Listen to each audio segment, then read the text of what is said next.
दादी आयरा को उदास देखती है तो फैसला करती है वो खुद कल जाकर इरफान साहब से बात करेंगी। जिसके बाद दादी जब हॉस्पिटल से अपना चेकअप बनवा के आ रही होती है तो रास्ते से वो आयरा को भेजी लेती है और सीधी इरफान साहब के क्लिनिक बोलती है। इरफान साहब के क्लिनिक में जाकर इरफान साहब से कहती है, इरफान बेटा कब तक आयरा बेटी से नाराज़ रहोगे?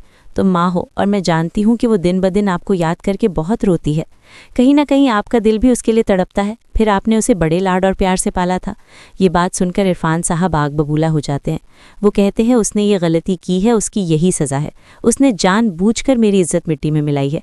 मैं उसे माफ़ नहीं करूँगा। आप उसे जाकर कह दीजिएगा अब मेरा उससे कोई ताल्लुक़ नहीं है। जो कि गेट के पीछे खड़े होकर वो सारी बातें अपने अब्बू की सुन लेती है। अपने अब्बू से इतनी नफरत सुनकर उसके पैरों तले से ज़मीन निकल जाती है। वहीं फूट फूट कर रोने लगती है। रोते हुए वहाँ से आ रही होती है तो कमियार उसे देख लेता है और समझ जाता है। पूछने की कोशिश करता है लेकिन आयरा उसे कुछ नहीं बताती। वो गुस्से में इरफान साहब के कमरे में जाता है। उससे पूछता है आखिर क्या हुआ है, और इरफान साहब कमियार को भी खड़ी खोटी सुना देते हैं। हमारा उससे कोई ताल्लुक़ नहीं है। खबरदार अगर आज के बाद उसे मेरे पास लेकर आए। यहाँ चुपचाप अपनी दादी और आयरा को लेकर वहाँ से घर पर आ जाता है। पर आयरा बहुत उदास होती है, किसी से बात नहीं करती। इसके बाद अगले दिन बिना नाश्ता किए ही सुबह सुबह हॉस्पिटल अपनी जॉब पे चली जाती है।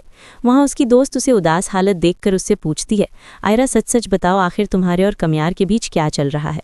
और आयरा रोते हुए कहती है वो मुझसे बदला लेना चाहता है लेकिन ले नहीं पा रहा। वो मुझे अपने से दूर कर देना चाहता है लेकिन वो भी नहीं कर पा रहा।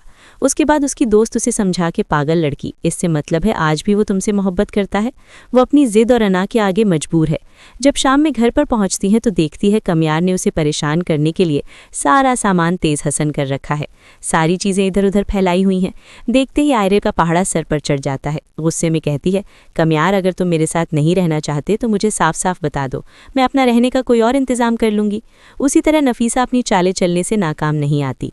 उसे लगता है जिस तरह मेरा शौर मेरे हाथ से निकल गया है इसी तरह कमियार को आयरा मेरे हाथों से निकाल लेगी। वो फरिया के दिल में एक झूठी उम्मीद पैदा कर देती है। फरिया से कहती है, फरिया अगर कमियार की ज़िंदगी से आयरा चली जाए तो मैं तुम्हें ही अपनी बहू बना के लाऊंगी। जिस पर फरिया एक और अपनी घटिया चाल चलती है। सीधे इरफान साहब के घर पहुंचती है और इरफान साहब से कहती है, अंकल कमियार बिल्कुल भी आयरा का ख्याल नहीं रखता। हाथ उठाते हैं और मेंटली टॉर्चर करता है। सुनते ही इरफान साहब का खून खौल उठता है।